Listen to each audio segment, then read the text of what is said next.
Welcome to the Midnight Hour. You're here with me, OneManJack, and we're playing more of the Gungeon. Now, I don't know what order I've uploaded things in. I think I've probably already uploaded the victory of the soldiers quest before I'll upload the victory. I'll upload them in sequential order. But anyways, I know I said I'm gonna try and not do any of the like a full delve of the Gungeon. I'd probably just do the final floor and whatever comes after it in the past, but I realized that there was a lot about this game that I hadn't said yet that I wanted to say, partially because I recorded one delve that the recording did not go well. I was feeling tired, like I wasn't entertaining. Well, I'm already not entertaining, but I wasn't even remotely funny. It was just like silence of me clearing rooms, like, yeah, Gungeon. So I'm gonna do one full delve as the rogue, because as I mentioned in that other video,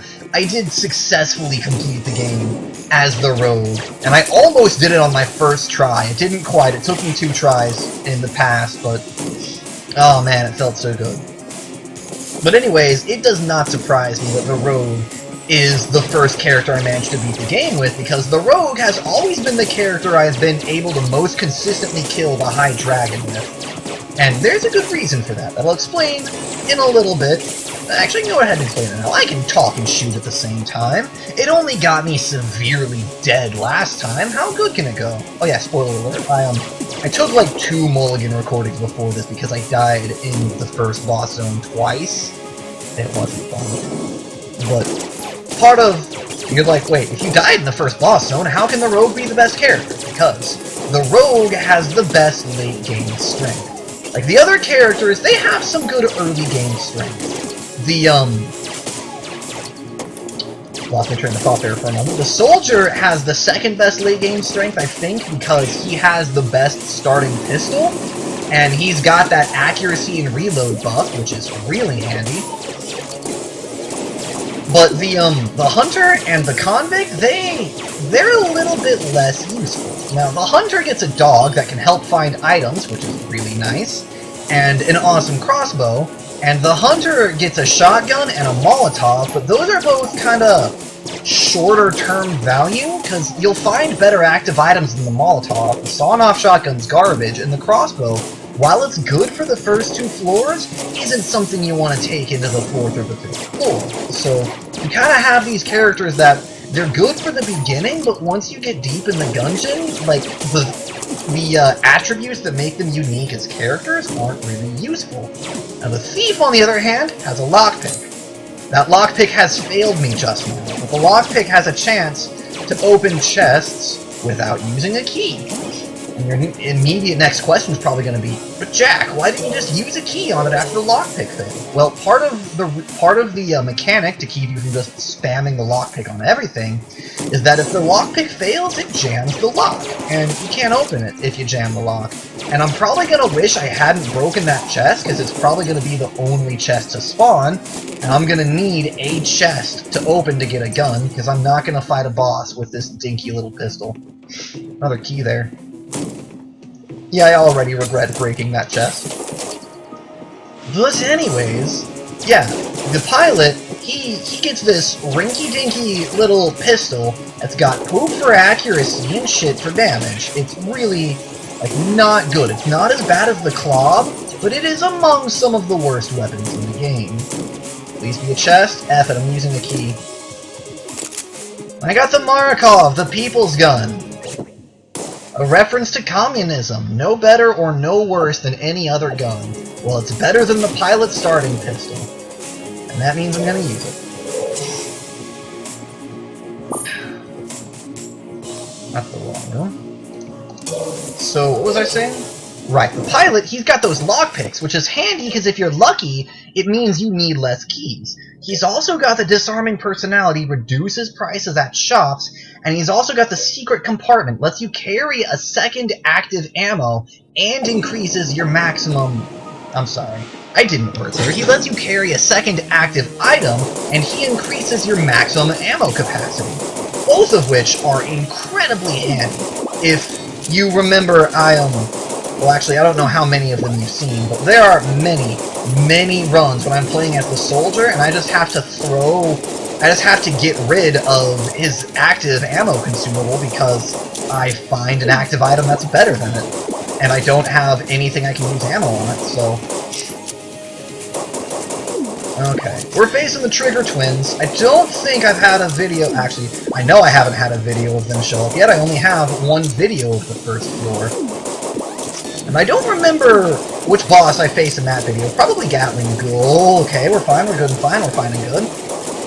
Really glad I found that Markov, because it's a hell of a lot better than the starting pilot pistol.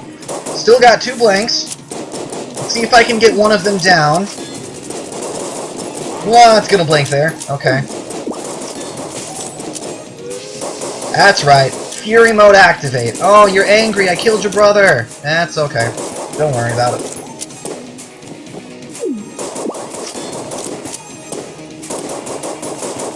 Gonna shut the fuck up for a little bit. Really focus on not getting hit. And there we go. Flawless first chamber. I got the master round. It's looking like it's gonna be a good delve. And the Polaris story. What the F is this? Mysterious gun grows in strength on each kill. Substantial power is lost anytime its wielder is damaged. Stories are told of a rebellious android that once used this gun in a conflict deep underground. The handle is marked with 2 small tick marks. Okay. Anytime a gun has a story that sounds about like this, I'm 90% sure that that is a reference to some sort of video game, because there are so many references and Easter eggs throughout this entire game. Like, they're everywhere. But this gun, it's got a good clip, it's got a big ammo capacity, and it's got a fast reload time, so I'm just going to clear floors with it and see if I can get it to level up some power. Also going to eat an icebreaker, because they're tasty. Ah, nom nom nom nom. Aight. Let's see how we do. Eating an icebreaker was a bad idea. Shouldn't talk with my mouth full.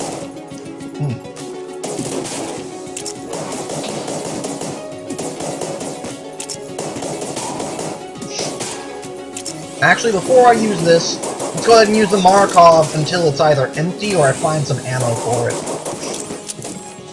Because considering I only have 2 useful weapons, I want to make sure that I gotta be really paranoid about conserving ammo. And that means spending every bullet out of this.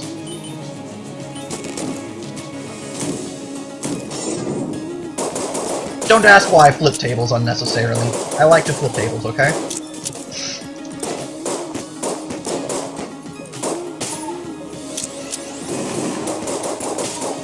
This Markov is actually a pretty decent pistol.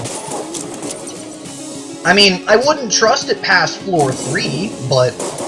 I mean, it's got a good fire rate, it's got a decent accuracy, decent reload time, got a big enough clip to clear floors with. If you get the right passive upgrade, it could be a right dandy weapon. And that's what this game always comes down to, or not always, but almost always, is the passive upgrades. Because any kind of passive upgrade multiplicatively increases the power of all the guns in your inventory. And if you get multiple passive upgrades that stack well with each other, then it exponentially increases the power of the guns in your inventory. I mentioned it at the end of the successful Marine campaign, but I got the sniper rifle, which increases damage based on accuracy, and I got the muscle relaxant, which greatly increases accuracy. And I didn't know this at the time, but I went and looked it up on the wiki, and as it turns out, specifically the muscle relaxant and specifically the sniper rifle have a unique symbiosis where it increases the sniper's damage by 450%. That is, it is 4.5 times more powerful than it is if you happen to get the muscle relaxant. And I just happened to luck into both of those items as the first things I got on that run. So, yeah, I got really effing lucky there, and I didn't even know it. I mean, I knew that the sniper rifle increased damage based on accuracy buffers, but I didn't know that it got that good with the muscle relaxant until I saw it just wrecking people. So here we have a quandary here. We're out of keys, but that's a green chest, and I don't want to break it. So I'm gonna go over and I'm going to hit up the shop. Man, I really wish that I hadn't fucked up that first recording because I had so many good things. I'm gonna buy a key for that green chest because green chests are worth using keys on, I think. Oh, excuse me, a little bit burpy. Just ate. Gotta food sometime, you know. And the rocket launcher. Alright. A decent weapon. Unless you have the right power-ups. Like as it is, the rocket launcher, it has a pitifully long reload time. Look at that. So its actual damage per second is a little bit low, especially for single-target enemies, especially against single targets, so isn't exactly what I'd call a boss-quality weapon, but if you get the right synergy, like I did with that hip holster, man, can it be powerful. Ooh, level 2! Shoots 2 bullets. Perfect. If you get the right synergy with that rocket launcher, it can do some sick shit. Like, I honestly want to say that the hip holster and the rocket launcher, or the hip holster and weapons like the rocket launcher, is my favorite combination, because there's all sorts of weapons that only shoot 1 bullet. Gonna lockpick this? Yes! The Galactic Medal of Valor. That is the item I got for beating the Soldiers campaign. Significantly increases damage dealt to powerful foes. Medal awarded for bravery in the face of certain doom, but most importantly, you didn't let down the unit. Good work, Marine. Okay, so powerful foes. That definitely includes bosses, right? Dude, if that's an item specifically for killing bosses, I might have it made. Oh, I would love that. But, anyways, yeah, the recording before this, I am so mad, because I had the best start of, like, any first floor I'd had, but I didn't get any guns. The only gun I got was the pea shooter, which is almost as... I didn't see him shoot. Almost as bad as the starting weapon, as the rogue starting weapon. But I had so many good passive items. I had the Ring of Chest Vampirism, which would heal me when I break open chests, which has great synergy with the lockpick, because then even if your lockpick fails, you get health from breaking open the chest. I had a coolness buff. I'm gonna open this one with a key, because this guy will give me an item if I explore the whole floor. I'm just gonna speed through his dialogue. I got the Space Friend, which is the item you get for beating the Rogues campaign, and that's just a spaceship that flies around, eats bullets for you, and also shoots enemies. I had such goodness, but I faced off the Trigger Twins, and I did not have a weapon that could kill them quickly enough. Like, it took forever to kill them. I just started eating damage, and it didn't end well for me. I died in the boss room. Like, if I'd been able to clear the boss, I would have gotten a gun, and then I could have made everything after that, but I didn't. And I'm so mad, because that would have been a great run. But either way, no use lamenting the past. I really hope I find some more ammunition before this runs out of ammo. Because ideally, I'd like to get this up to level 3, and then immediately go face the boss, which I haven't found yet, I realize. The Gun Muncher. I might come back to you. Maybe. What was I going to say? Right. Ideally, I'd like to get this to level 3 and then go fight the boss with it, because that sounds like a good plan. But that might not happen. I've also got that Gun Muncher. Oh, map complete. Okay, well. Hey, buddy! Mapping, share completed map. Strange old man gave to me. Ring of Chest Friendship. Chest friends forever. Increased chance of finding chests. Oh, that's wonderful. Okay, here's what we're going to do. I'm gonna equip the rocket launcher over there, and I'm gonna cheese the mechanics a little bit. I'll let you I'll see if you can see which mechanic specifically that I'm cheesing. That's son of a. I hate the ammo conda specifically for that reason. At least I thought I was gonna cheese the mechanics. Never mind. Let's just go back to the Markov, I guess. F it all. Like, I hate the Emoconda specifically for the reason you just saw. He is faster than you are, and he is not at all shy about inflicting body damage on you. And that's no bueno for me. There we go.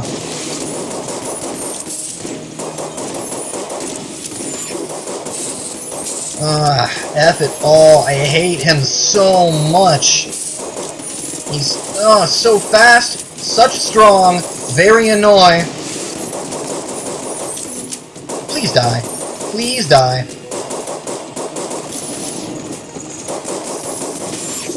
Ugh, just before he got the healing. Okay, alright. That was fun. Except not. Ooh, it's Mega Man's canon! I actually know this reference. Mega Hand is a relic of the 10 Days War against the robots. Most powerful robot masters would modify it for their own styles of combat. This one's basic, but it still works well. And by works well, it's one of, well, not one of the best items, but it's a really solid weapon, and I like it. What we're gonna go over here. Waste my blank. Did I get my item from you? What did you give me? Why are you down here? Dropped a small key down a grate. You gonna be okay? Okay. What did he give me again? Oh, yeah, he gave me the Ring of Chest Friendship. That's right. Alright, well, I managed to blaze through those first few floors pretty quickly. 16 minutes makes for a good episode time. So my curtain is calling to me, but I won't answer it quite yet. Instead, I'm just gonna leave this recording here and bid you all adieu until I see you next time on the dark side.